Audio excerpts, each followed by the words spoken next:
Hai, apa kabar semuanya? Semoga kabar Anda baik-baik saja. Terima kasih karena sudah memberikan support dan juga kesetiaan Anda untuk membangun channel Codot Film. Yuk kita lanjutkan alur ceritanya, sambil siapin kopi dan cemilan, setting suara volume full. Gasken. Melewati rintangan. Swos, swos, swos. Xuan Kongzi di panggung tinggi mengangguk saat dia menyaksikan sosok manusia memasuki alam fantasi seperti belalang dalam perjalanan. Kedua tangannya dimasukkan ke dalam lengan bajunya saat dia berkata dengan lemah, "Pil Gathering kali ini menjadi sedikit menarik." Tidak disangka bahkan beberapa orang tua terkenal juga datang. 3.000 api yang membakar jauh dari apa yang bisa dibandingkan dengan api surgawi biasa. Sangat menggoda bagi orang-orang ini. Tentu, mereka ingin datang dan ikut bersenang-senang. Pria tua berkulit gelap di samping Xuan Kongzi mengangkat alisnya. Matanya yang keras seperti petir menyapu sosok manusia yang bergegas ke rintangan alam fantasi saat dia berkomentar. Ombak di belakang mendorong yang di depan. Beberapa anggota dari generasi muda tidak lebih lemah dari mereka. Biarpun mereka berpartisipasi, kemungkinan mereka hanya akan berakhir dengan wajah pucat. Wanita cantik berbaju cheongsam di sampingnya tersenyum sambil menambahkan pikirannya. Xuan Kongzi menyeringai dan mengangguk. Dia membelai janggutnya dan berkata, generasi muda saat ini memiliki banyak orang yang luar biasa. Namun, hal yang paling membuatku penasaran adalah sejauh mana Xiao Yan akan mencapai. Xiao Yan? Murid Yao Chen. Orang tua berkulit gelap itu terkejut. Matanya langsung melirik wanita cantik di sampingnya. Yao Chen. Wanita cantik itu sedikit terkejut. Dia telah mengikuti retret selama tahun-tahun ini. Selain hal-hal penting seperti menyegel 3000 Burning Flames, dia biasanya tidak akan menunjukkan dirinya. Bisa dikatakan bahwa dia adalah orang yang menyimpan profil terendah di antara 3 kepala raksasa Menara Pil. Bahkan beberapa orang yang baru saja memasuki Menara Pil mungkin tidak menyadari keberadaannya. Banyak orang mengira bahwa tidak pernah ada wanita kepala raksasa dalam sejarah Menara Pil. Namun, hanya mereka yang berpengalaman yang menyadari bahwa kepala raksasa wanita pertama dari Menara Pil telah muncul di hadapan Cao Ying. Namun, dia jauh lebih tua dari Cao Ying. Wanita misterius dan cantik ini pernah dianggap sebagai orang yang sangat terkenal di seluruh benua Douqi. Namanya tidak sedikit lebih lemah dari 2 kepala raksasa lainnya. Meskipun dia telah berada dalam retret selama tahun-tahun ini dan tidak terlibat dalam masalah apapun, matanya menunjukkan kilatan yang tidak diketahui di dalamnya ketika dia mendengar nama yang jauh ini yang sulit dia lupakan.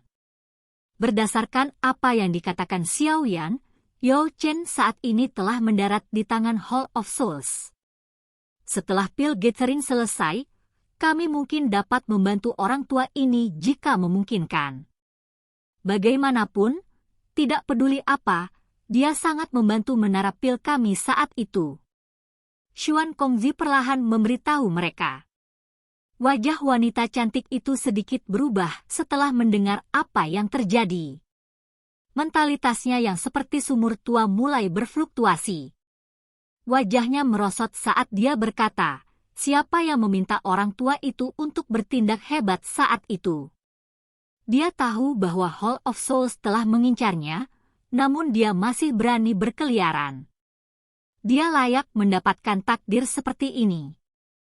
Kamu mungkin berbicara dalam hal yang mudah, tetapi siapa yang tidak tahu bahwa kamu adalah orang yang paling khawatir tentang orang tua itu? Anda diam-diam telah mengirim cukup banyak orang untuk menanyakan tentang Yao Chen selama tahun-tahun ini. Kami berdua tahu. Xuan Kongzi menghela nafas. Siapa yang peduli jika dia sudah mati? Alis wanita cantik menjadi vertikal, menyebabkan dia tampak perkasa bahkan tanpa marah. Namun, Kata-kata ini tampaknya tidak memiliki dukungan saat mendarat di telinga Xuan Kongzi dan orang lain. Namun, keduanya dengan jelas memahami karakter keras kepalanya. Mereka hanya bisa menggelengkan kepala tanpa daya. Banyak sesepuh dari Menara Pil saling memandang setelah pertengkaran ketiganya. Semuanya dengan bijak memilih untuk bertindak seolah-olah mereka tidak mendengar apa-apa. Biarkan aku bertemu dengan anak kecil ini setelah Pil Gathering selesai. Saya telah mendengar bahwa anggota Hall of Souls juga berencana menangkapnya. Tidak peduli apa, dia juga muridnya. Wanita cantik itu menjadi tenang setelah keheningan Xuan Kongzi dan rekan mereka. Matanya meredup saat dia berbicara dengan ekspresi rumit di matanya. Xuan Kongzi dan pria berkulit gelap itu saling berhadapan setelah mendengar kata-katanya. Mereka mengangguk, tapi tidak menambahkan apapun. Xiao Yan dengan jelas merasakan lencana tingkat di dadanya memancarkan riak aneh saat tubuhnya mengisi ke ruang terdistorsi abu-abu tua. Di bawah riak yang menyebar ini, kekuatan isap meletus dari ruang yang terdistorsi saat tubuhnya menyentuhnya, menyedot Xiao Yan ke dalamnya. Kekuatan hisap yang tiba-tiba ini menyebabkan mata Xiao Yan menjadi silau. Kali berikutnya dia mendapatkan kembali penglihatannya, dia menemukan bahwa dia sudah berdiri di ruang misterius abu-abu tua. Ruang ini dipenuhi oleh uap abu-abu pekat. Seseorang bahkan tidak bisa melihat setengah meter ke segala arah dengan matanya. Selain itu, sedikit distorsi akan muncul ketika penglihatan seseorang bergeser ke beberapa area. Jelas, tempat ini seharusnya disebut rintangan alam fantasi. Kaki Xiao Yan tetap tertanam di atas uap abu-abu tua. Dia tidak menyerang secara acak. Sebaliknya, dia terus diam berdiri di sana. Matanya sedikit tertutup saat kekuatan spiritualnya yang agung perlahan menyebar seperti gelombang air. Uap abu-abu tua dengan jelas menekan jiwa seseorang. Ini adalah sesuatu yang Xiao Yan pernah dengar sebutkan Ye Zong sebelumnya. Makanya, dia tidak merasa terlalu terkejut. Penindasan semacam ini juga ada batasnya.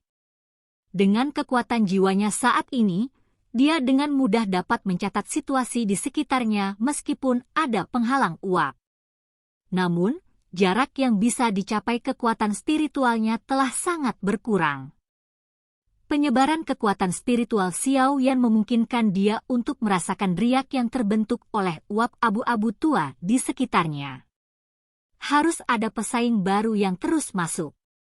Ini sedikit mirip dengan gelombang energi di pegunungan mata surgawi, namun, yang terbentuk secara alami sementara tempat ini adalah labirin yang dibuat dari penggunaan kekuatan manusia untuk mengubah ruang.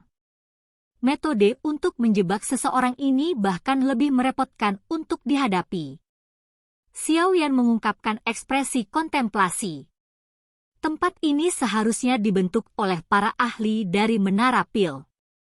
Mereka mungkin menggunakan kekuatan yang besar untuk mendistorsi ruang. Ruang yang terdistorsi sangat besar. Jika seseorang menerobos masuk secara acak, dia pasti akan kehilangan arah atau bahkan akhirnya terjebak di sini. Tidak peduli betapa rumitnya rintangan alam fantasi ini, bagaimanapun juga itu adalah sesuatu yang buatan manusia. Jika seseorang ingin berhasil keluar dari area ini, dia harus mengidentifikasi dengan jelas jejak distorsi spasial di dalamnya. Selama seseorang mengikuti jalur lengkung yang dibentuk oleh ruang yang terdistorsi, seseorang akan berhasil keluar dari alam fantasi ini. Tentu saja, ini mungkin mudah dijelaskan, tetapi cukup sulit untuk dilakukan. Di bawah uap meresap yang aneh ini, penglihatan dan kekuatan spiritual seseorang semuanya ditekan dengan kuat. Akan sulit jika seseorang ingin secara jelas mengidentifikasi jejak spasial yang rumit dalam situasi ini, di mana seseorang pada dasarnya buta, untuk seorang alkemis biasa. Untungnya, Xiao Yan tidak termasuk dalam kategori biasa ini. Dengan kekuatan jiwanya saat ini, Bahkan beberapa alkemis kelas 7 tingkat tinggi tidak dapat dibandingkan dengannya. Meskipun jiwa sedang ditekan karena uap berwarna abu-abu, itu tidak cukup untuk menghentikan seseorang dari berurusan dengan apa yang disebut rintangan alam fantasi. Swoos. Xiao Yan samar-samar tersenyum saat mendengar gelombang angin terbelah dari jarak yang cukup dekat. Dengan mengandalkan persepsi spiritualnya, dia menyaksikan cukup banyak alkemis secara acak menerobos dan akhirnya menjebak diri mereka sendiri di beberapa ruang yang terdistorsi, tidak dapat membebaskan diri. Xiao Yan diam-diam menyebarkan kekuatan spiritualnya. Dia meletakkan kedua tangannya di belakangnya saat kakinya dengan lembut melangkah melalui ruang kosong. Dia dengan santai mengikuti rute yang telah diselidiki oleh kekuatan spiritualnya dan perlahan berjalan ke depan. Ruang yang terdistorsi ini ternyata sangat luas. Menambahkan ukurannya ke banyak lipatan spasial di dalamnya, menyebabkan tempat ini tampak seperti labirin. Jika seseorang linglung, ia akhirnya akan menerobos ke dalam lipatan spasial yang terdistorsi dan akhirnya kehilangan kualifikasi untuk melanjutkan ujian. Ruang itu sangat luas dan tak berujung. Namun, Xiao Yan tidak merasa cemas karena ini. Langkah kakinya berlanjut dengan kecepatan tetap. Dia telah menyaksikan banyak pesaing menyerbu ke dalam lipatan spasial karena kecerobohan mereka sesaat. Oleh karena itu, dia secara alami mengerti bahwa jika dia ceroboh di tempat seperti ini, nasib yang akan menunggunya pasti akan menjadi yang menyedihkan karena tersingkir dari kompetisi. Xiao Yan juga telah bertemu dengan cukup banyak ahli sejati di sepanjang jalan.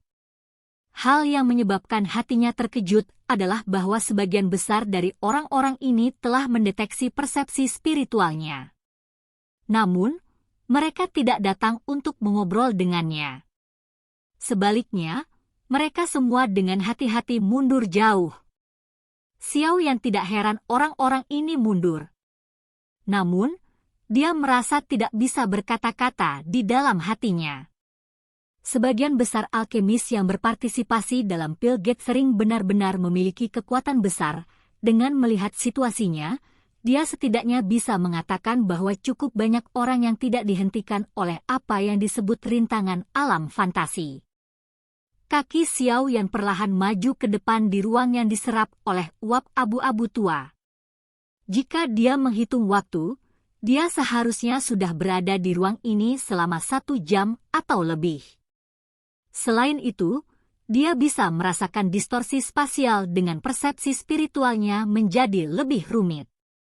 Kadang-kadang, dia akan berputar-putar untuk menghindari lipatan spasial yang menghalangi jalannya.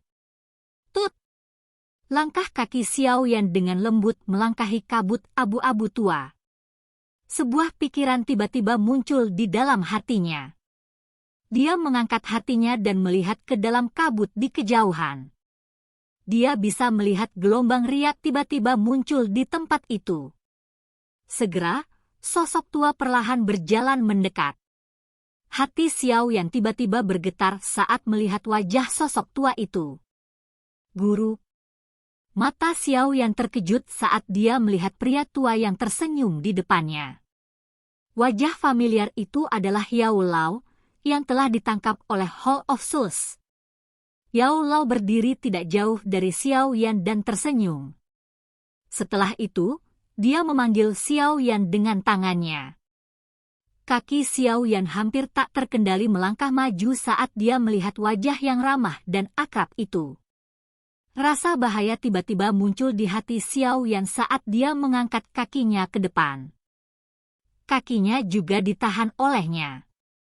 Setelah itu, dia menghirup udara dalam-dalam, dan hatinya memulihkan kejernihannya. Itu adalah sosok ilusi. Daerah dalam dari rintangan alam fantasi ini mampu membentuk ilusi berdasarkan apa yang ada dalam pikirannya. Xiao Yan mengerutkan kening. Dia melihat sosok tua itu. Beberapa saat kemudian sebelum dia dengan lembut menghela nafas. Dengan lambaian lengan bajunya, angin bertiup keluar dan menyebarkan sosok tua itu. lipatan spasial tersembunyi di belakang sosok itu terungkap. Uap hitam yang aneh samar-samar meresap ke lipatan spasial ini. Rintangan dunia fantasi ini memang berisiko. Mata Xiao Yan terfokus pada uap hitam yang aneh. Dia mengerti bahwa kemunculan sosok ilusi harus terkait dengan hal ini. Hati-hati di hati Xiao Yan sekali lagi terangkat saat dia menggelengkan kepalanya. Dia bisa merasakan bahwa tempat ini tidak jauh dari pintu keluar alam fantasi. Kekuatan spiritualnya menyebar dan sekali lagi menemukan jejak spasial di depannya. Dia menggerakkan kakinya dan perlahan berjalan ke kejauhan. Xiao Yan melihat cukup banyak ilusi orang yang dia pikirkan selama perjalanannya, Sun Er, Chai Lin, Xiao Shan, Yun Yun, De Leo. Mereka semua adalah orang-orang yang dia ingat sangat dalam. Namun, dengan pelajaran yang dia pelajari dari terakhir kali, Xiao Yan tidak lagi merasa linglung karena kemunculan sosok ilusi kali ini. Tidak peduli seberapa jelas sosok ilusi itu, dia hanya merasa sedikit nostalgia saat dia melihat mereka sebelum melambaikan lengan bajunya, berbalik, dan melanjutkan. Banyak ilusi muncul di sepanjang jalan. Namun, mereka tidak menyebabkan Xiao Yan melambat. Mengikuti langkahnya yang tegas, kabut tebal abu-abu tua yang menyebar di depannya tiba-tiba menjadi redup sekitar setengah jam kemudian. Segera, lubang hitam berukuran 10 kaki yang terdistorsi muncul dari jarak dekat di depannya. Ini adalah terowongan spasial yang menuju ke Pil Realm. Silahkan pergi ke. Oke guys, jangan lupa like, comment, share, and subscribe di channel Codot Film. See you next video, peace out and bye-bye.